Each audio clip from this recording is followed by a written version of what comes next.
देखो, अपना कंपनी वाला जो चैप्टर चल रहा है उसमें मैंने बताया था कि कंपनी धनराशि जुटाने के लिए या धन की व्यवस्था करने के लिए अंशों का निर्गमन करती है।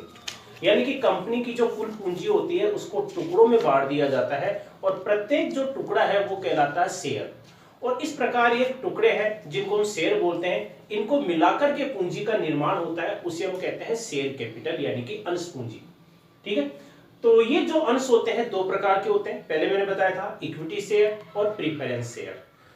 और अंश खरीदने वाले जो व्यक्ति है उसे हम कहते हैं शेयर होल्डर यानी कि अंशधारी। जिन व्यक्तियों ने कंपनी के इक्विटी शेयर खरीदे हैं वो कहलाते हैं इक्विटी शेयर होल्डर, और जिन्होंने कंपनी के प्रीफरेंस शेयर खरीदे हैं वो कहलाते हैं प्रीफरेंस शेयर होल्डर। ठीक है, कंपनी बदले में इन अंशधारियों को क्या देती है? क्योंकि अंशधारी कंपनी के जो अंश खरीद रहे हैं तो ये कंपनी की पूंजी में योगदान दे रहे हैं, और पूंजी लगाने वाला व्यवसाय का जो है मालिक या स्वामी कहलाता है। इसलिए ये जो अंशधारी शेयर होल्डर है ये कंपनी के मालिक या स्वामी है। बदले में इनको कंपनी से लाभों में हिस्सा प्राप्त होता है। वर्ष के अंत में कंपनी को जब लाभ होता है तो कंपनी क्या करती है, लाभों की राशि को इन अंशधारियों में बांटती है, और लाभ की राशि इन अंशधारियों में जो बांटी जाती है उसे हम कहते हैं लाभांश, डिविडेंड। ठीक है, अच्छा, वैसे तो कंपनी अंशों का जो निर्गमन है मुख्य रूप से धनराशि जुटाने के लिए ही करती है, लेकिन कई बार क्या है, मतलब कैश जुटाने के लिए, लेकिन कई बार धनराशि जुटाने के अलावा अन्य कारणों से भी अंशों का निर्गमन करती है। तो ये अंशों का जो निर्गमन है कंपनी दो कारणों से करती है। दो कारण कौन कौन से हैं? एक है issue of shares for cash, यानी कि जिसमें अंशों का निर्गमन केवल नकद राशि प्राप्त करने के लिए ही किया जाता है। ये तो कंपनी का मुख्य उद्देश्य है, जिसमें कंपनी अपनी पूंजी की व्यवस्था करने के लिए अंश जारी करती है, और जो भी व्यक्ति कंपनी के शेयर खरीदता है बदले में उस धनराशि का भुगतान करता है। इस प्रकार से कंपनी के पास में धनराशि की व्यवस्था होती है। तो ये तो हो गया issue of shares for cash, यानी कि नकद राशि प्राप्त करने के लिए अंशों का निर्गमन। दूसरा है issue of shares other than cash, जिसमें कंपनी अंशों का निर्गमन करती है लेकिन रोकड़ के अतिरिक्त अन्य प्रतिफल के लिए करती है। मतलब रोकड़ राशि प्राप्त नहीं करती है बल्कि प्रतिफल में भुगतान करने के लिए करती है। प्रतिफल भुगतान करने के लिए कैसे? कि जैसे कंपनी के द्वारा कोई स्थायी संपत्ति खरीदी गई कंपनी के कार्य के लिए, कोई बिल्डिंग है, मशीन है, फर्नीचर है, बड़ी जो स्थायी संपत्तियां खरीदी जाती है, और कंपनी क्या करती है, उस स्थायी संपत्ति के विक्रेता को नकद भुगतान न करके बदले में अंश दे देती है। तो इसको हम कहते हैं प्रतिफल के आधार पर अंशों का निर्गमन। तो इसमें कंपनी अंशों का निर्गमन जरूर करती है लेकिन कंपनी को कैश प्राप्त नहीं होता है, बल्कि कंपनी प्रतिफल में भुगतान करने के लिए अंशों का निर्गमन करती है। तो ये अंशों के निर्गमन के ये दो कारण है, धनराशि जुटाने के लिए, कैश प्राप्त करने के लिए, और प्रतिफल में भुगतान करने के लिए। ठीक है, अब देखो ये कंपनी अंशों का जो निर्गमन करती है ये इनके दो प्रकार होते हैं। एक है आपके अंशों का सम मूल्य पर निर्गमन, इश्यू एट पार। मैंने बताया था कि अंश का जो मूल्य है कम से कम रखा जाता है, और मैंने बताया था कि अंश का मूल्य 10 रुपए, 20 रुपए, 50 रुपए या 100 रुपए हो सकता है। कम से कम मूल्य रखा जाता है अंश का, और उसका कारण यही है ताकि हर कोई व्यक्ति कंपनी के शेयर को खरीद सके, इसलिए इनका मूल्य कम से कम रखा जाता है। ठीक है, जितने मूल्य का अंश होता है, जैसे मान लो कि अंश का मूल्य है 10 रुपए, 10 रुपए का अंश है, तो ये जो मूल्य है इसको हम कहते हैं अंश का अंकित मूल्य यानी कि फेस वैल्यू। जितने मूल्य का अंश होता है वो कहलाता है अंश का अंकित मूल्य यानी कि फेस वैल्यू। और जितने मूल्य का अंश है, अगर कंपनी उस अंश को उतने मूल्य पर जारी करती है तो उसे कहते हैं सम मूल्य पर निर्गमन, इश्यू एट पार। यानी कि 10 रुपए का अंश है और कंपनी ने 10 रुपए का अंश जनता को 10 रुपए में ही दिया है, मतलब जितने मूल्य का अंश है उतने ही मूल्य में देती है, तो वो सम मूल्य पर निर्गमन कहलाता है। दूसरा है इश्यू एट प्रीमियम, प्रीमियम पर निर्गमन। इसमें क्या होता है, अंश का जितना मूल्य होता है उससे अधिक मूल्य पर जनता में जारी किया जाता है। जैसे 10 रुपए का अंश है और कंपनी उसको जनता में 12 रुपए में, 15 रुपए में या 20 रुपए में दे रही है, तो ज्यादा मूल्य जो कंपनी के द्वारा वसूल किया जा रहा है उसे हम कहते हैं सिक्योरिटीज प्रीमियम। ज्यादा जो पैसा वसूल किया जाता है वो कहलाता है सिक्योरिटीज प्रीमियम, हिंदी में बोलते हैं प्रतिभूति प्रब्याजी।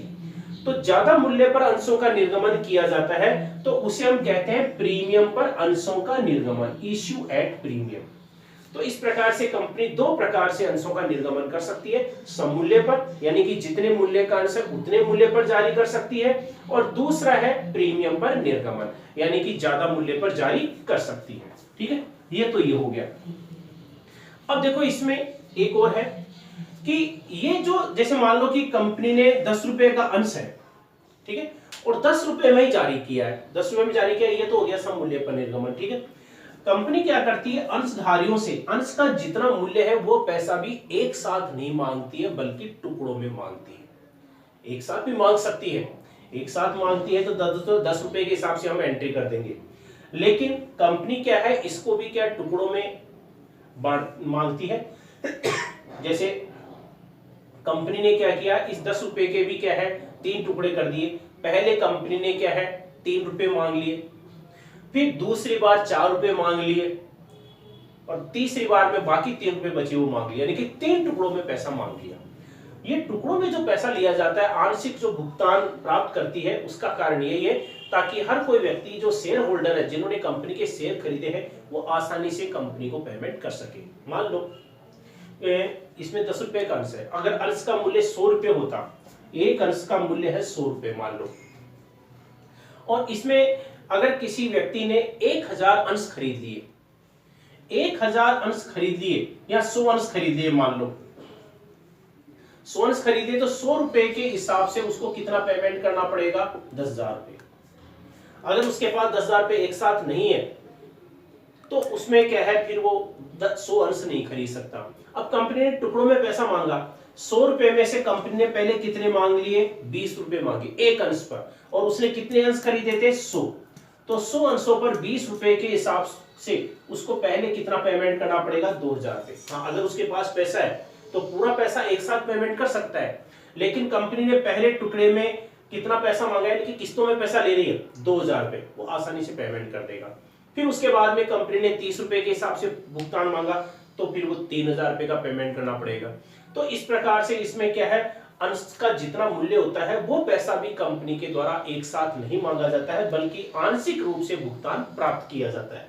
और एक होता है जिसमें क्या है, अंश का जितना मूल्य होता है संपूर्ण भुगतान एक साथ ही मांग लिया जाता है, लेकिन ऐसा बहुत कम होता है, अधिकतर कंपनी के द्वारा टुकड़ों में ही पैसा लिया जाता है। ठीक है, तो ये मैंने एक तो बताया कि कंपनी अंशों का निर्गमन नकद धनराशि प्राप्त करने के लिए भी करती है, और नकद के अतिरिक्त अन्य कार्यों के लिए यानी कि प्रतिफल में भुगतान करने के लिए भी कर सकती है। और दूसरा मैंने अंशों के निर्गमन के प्रकार बताए कि अंशों का जो निर्गमन है या तो समूल्य पर हो सकता है, यानी कि जितने मूल्य का अंश है उतने मूल्य पर, या फिर उससे ज्यादा मूल्य पर जारी करती है, तो उसे हम कहते हैं प्रीमियम पर अंशों का निर्गमन। क्या है, अंशों का निर्गमन जब करती है तो इसके लिए क्या है, एक न्यूज़पेपर में जो है, मैगजीन जो होती है उनमें अपना विज्ञापन जारी करती है, और कंपनी के बारे में पूरी डिटेल देती है कि कंपनी क्या है, किस प्रकार की है, कंपनी की कुल पूंजी कितनी है, कंपनी का उद्देश्य क्या है, और कंपनी कितने अंश जारी करना चाहती है, अंश खरीदने वाले को बदले में अंशों पर जो लाभों में हिस्सा मिलेगा वो कितना मिलेगा, कैसे मिलेगा, ये सारी जानकारी उसमें दी जाती है, ताकि उसको पढ़ करके जो भी व्यक्ति कंपनी के शेयर खरीदने का इच्छुक है वो डिसीजन ले सके। तो ये जो विज्ञापन होता है, उस विज्ञापन को पढ़ करके व्यक्तियों के द्वारा अंशों के लिए आवेदन किया जाता है।